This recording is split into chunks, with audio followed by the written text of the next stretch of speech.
ल guys finally मेरो चाहिँ टिकटक मोनेटाइज भएबाट चाहिँ फर्स्ट पेमेन्ट आइसकेको छ। म चाहिँ टिकटकमा अर्न गरेको भिडियोबाट अर्न गरेको पैसा चाहिँ यहाँनिर म चाहिँ निकाल्न गइरहेको छु। म यहाँनिर कति आउँछ म तपाईँलाई देखाउँछु है त गाइस। सो मैले यहाँनिर चाहिँ टिकटकको क्रिएटिभ रिवार्ड प्रोग्रामबाट इन्कम भएको पैसा चाहिँ यहाँनिर चाहिँ मैले चाहिँ लिइसकेको छु। मैले 6000 लिएको छु, योभन्दा अलिक बढी नै आएको थियो। तपाईँले पनि टिकटकबाट राम्रोसँग चाहिँ लाइभ नबिसिकन तपाईँले चाहिँ अनलाइनबाट अर्निङ गर्न सक्नुहुन्छ भिडियोहरू अपलोड गरेर। तपाईले देखिहाल्नुभयो मैले चाहिँ टिकटकबाट चाहिँ लाइभ नबिसिकन चाहिँ इन्कम गरेर चाहिँ टिकटकलाई मोनेटाइज गरेर चाहिँ मैले चाहिँ मेरो फर्स्ट पेमेन्ट लिइसकेको छु। Hello everyone, welcome back to my सामेल टिप्स च्यानल। यहाँहरूले यस च्यानलमा स्वागत गर्दछु।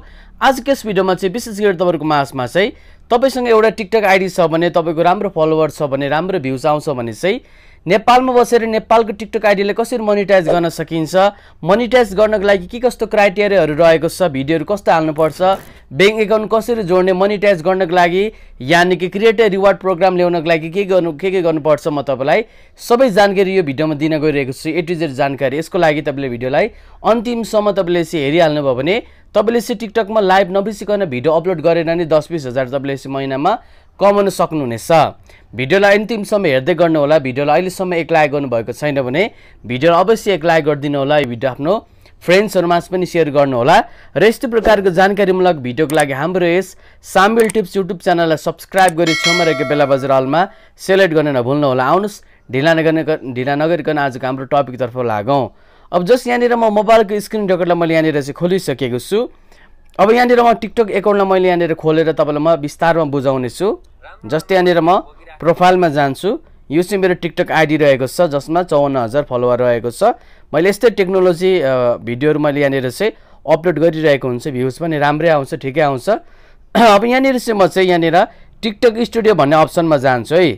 यहाँ गइसकेपछि तपाईँले चाहिँ अलिकति डाउनमा आउनुभयो भने यहाँनिर तपाईँले चाहिँ मोनेटाइज भन्ने अप्सन देख्न सक्नुहुन्छ। यहाँ देख्न सक्नुहुन्छ तपाईँले मोनेटाइजको अप्सन देख्न सक्नुहुन्छ। अब यहाँनिर मोनेटाइजको टुलहरू हामीले यहाँनिर चाहिँ एक एक गरी हेर्न पाउनेछौँ। जस्ट यहाँनिर हामी डाउनमा आउँ। अब यहाँनिर चाहिँ तपाईँले चाहिँ मोनेटाइज प्रोग्रामहरूमा तपाईँले यहाँनिर थुप्रै टुलहरू तपाईँले यहाँनिर पाउनुहुन्छ।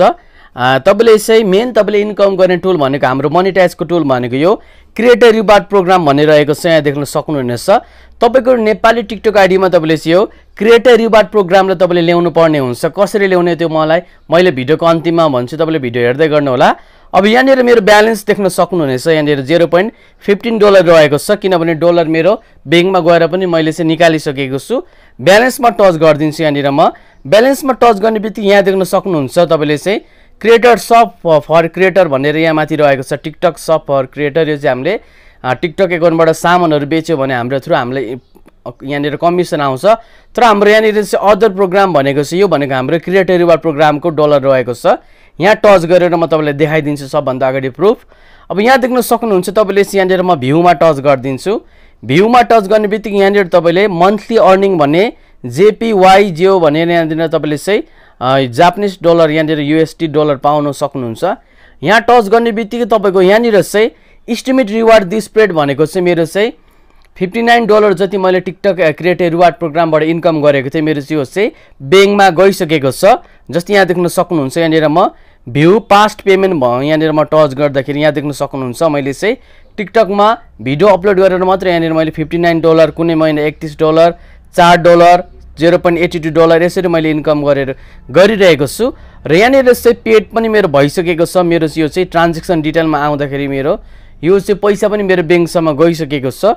यहाँ देख्न सक्नुहुन्छ तपाईँले चाहिँ US डलर $59.62 आएको थियो, जसमा पेमेन्ट मेथड पनि मैले यहाँनिर एड गरिसकेको छु। यो भनेको मैले जापानबाट क्रिएटिभ रिवार्ड प्रोग्राम लिएर नेपालबाट काम गरिरहेको छु र जापानको ब्याङ्क एकाउन्ट मैले यहाँनिर जोडेको छु। यहाँनिर चाहिँ पेमेन्ट मेथडमा जाँदाखेरि ब्याङ्क ट्रान्सफर यहाँनिर मैले जापानकै मैले चाहिँ यहाँनिर चाहिँ ब्याङ्क एकाउन्ट जोडेर मैले चाहिँ यहाँनिर चाहिँ पेमेन्ट पनि मेरो चाहिँ आइसकेको छ। जब तपाईँको $10 पुग्छ क्रिएटिभ रिवार्ड प्रोग्राममा तपाईँको चाहिँ ब्याङ्क एकाउन्टमा तपाईँको चाहिँ पैसा आउँछ। ब्याङ्क एकाउन्ट मात्र नभए तपाईँले पेपाल पियोनरमा पनि तपाईँले चाहिँ पैसा रिसिभ गर्न सक्नुहुन्छ। अब चाहिँ हामीले क्रिएटिभ रिवार्ड प्रोग्राम कसरी ल्याउने म तपाईँलाई देखाइदिन्छु। तपाईँले यहाँनिर म अर्निङ पनि देखाइदिन्छु कसरी अर्निङ हुन्छ भन्दाखेरि चाहिँ यहाँनिर हामी जाउँ, क्रिएटिभ रिवार्डमा टच गरौँ। यहाँ टच गर्ने बित्तिकै तपाईँले चाहिँ यहाँनिर चाहिँ पास्ट इयरमा जाँदाखेरि $59.62।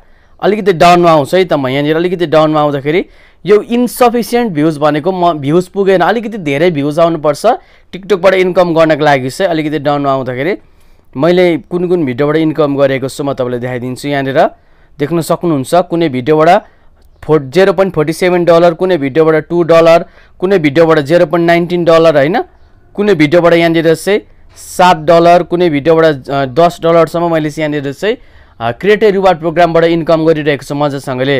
अब मेन मुद्दामा आऊ, तपाईँले चाहिँ क्रिएटर रिवार्ड प्रोग्राम ल्याउनको लागि तपाईँको 1-2वटा तरिका रहेको छ।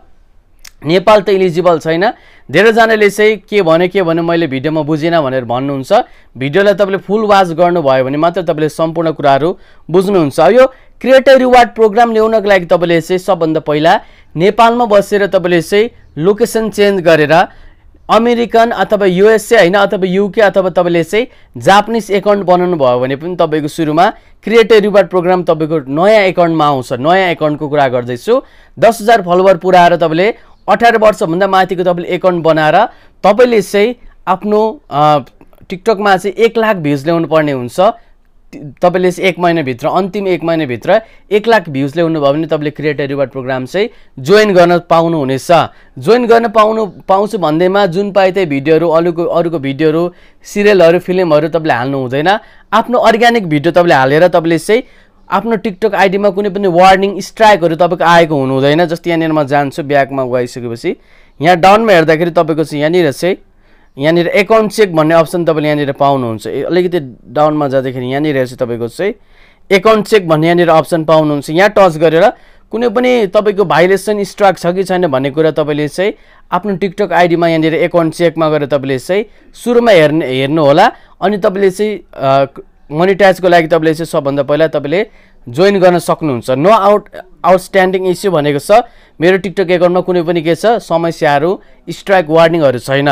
अब मैले पहिलो तरिका भनिसकेको छु क्रिएटर रिवार्ड प्रोग्राम कसरी ल्याउने भन्ने विषयमा।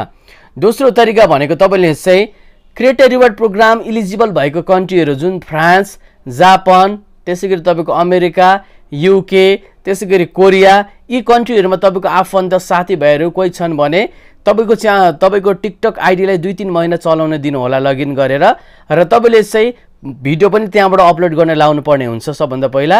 र तपाईँले टोटल यहाँनिर नेपालमा चाहिँ तपाईँले टिकटकलाई चाहिँ लगआउट गर्नुपर्ने हुन्छ, चलाउनु हुँदैन। त्यही कन्ट्रीहरूमा टिकटकलाई चलाउन दिनु होला र तपाईँले लोकेसन चेन्ज गर्न लाउनु होला तपाईँले 1 महिनापछि। जस्तै यहाँनिर म मात्रै 3 लाइनमा जान्छु, त्यसपछि यहाँनिर सेटिङ एन्ड प्राइभेसीमा गएर एकाउन्टमा जान्छु। एकाउन्ट इन्फर्मेसनमा जाँदाखेरि यहाँनिर मेरो एकाउन्ट रिजन तपाईँले आफैले हेर्न सक्नुहुन्छ, जापान रहेको छ। यसरी तपाईँले एकाउन्ट रिजन चेन्ज गराएर, धेरैजनाको चेन्ज हुँदैन किनकि 1-2 महिना अझै तपाईँले लगइन गरेर त्यो कन्ट्रीमा तपाईँले आफ्नो टिकटक आइडीलाई चाहिँ युज गर्न लाउनु भयो भने क्रिएटर रिवार्ड प्रोग्रामको अप्सन खोलेर आउँछ। यहाँनिर टिकटक स्टुडियोमा जानु भइसकेपछि यहाँनिर चाहिँ त डाउनमा क्रिएटर रिवार्ड भन्ने तपाईँको यहाँनिर आएपछि तपाईँले चाहिँ नेपालमा बसेर मोनिटाइज गर्न सक्नुहुन्छ। सबभन्दा पहिला तपाईँले राष्ट्रिय परिचय पत्रबाट आइडेन्टिटी भेरिफिकेसन गराउनु होला तपाईँले टिकटक आइडीलाई मोनिटाइज भइसकेपछि।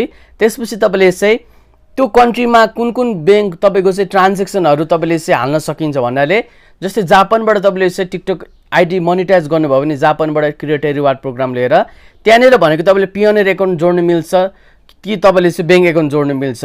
कुनैमा पेपाल पियोनियर पनि जोड्नु मिल्छ, कुनैमा पेपाल, कुनैमा ब्याङ्क, कुन तपाईँको मेथडबाट विड्रल गर्न सकिन्छ पैसा। त्यो मेथडलाई हेरेर तपाईँले चाहिँ सम्पूर्ण कुराहरू तपाईँले ब्याङ्क एकाउन्ट जोड्ने हो कि तपाईँले चाहिँ पियोनियर जोड्ने हो कि तपाईँले पेपाल जोड्ने हो, त्यो हिसाबले तपाईँले जोडेर चाहिँ तपाईँले चाहिँ 15 तारिक, हरेक महिनाको 15 तारिक तपाईँले $10 पुगिसकेपछि क्रिएटर रिवार्ड प्रोग्रामबाट तपाईँले चाहिँ ल्याउन सक्नुहुन्छ पैसा। तपाईँले यहाँ देख्न सक्नुहुन्छ मेरो ई सर्भिस भन्ने अर्को पनि यहाँ खुलेको छ, यसलाई मैले अहिले जोइन गर्दिनँ। हाम्रो भनेको यो चाहिँ एक्टिभ प्रोग्राम भनेको मेरो अहिले क्रिएटर रिवार्ड प्रोग्राम रहेको छ।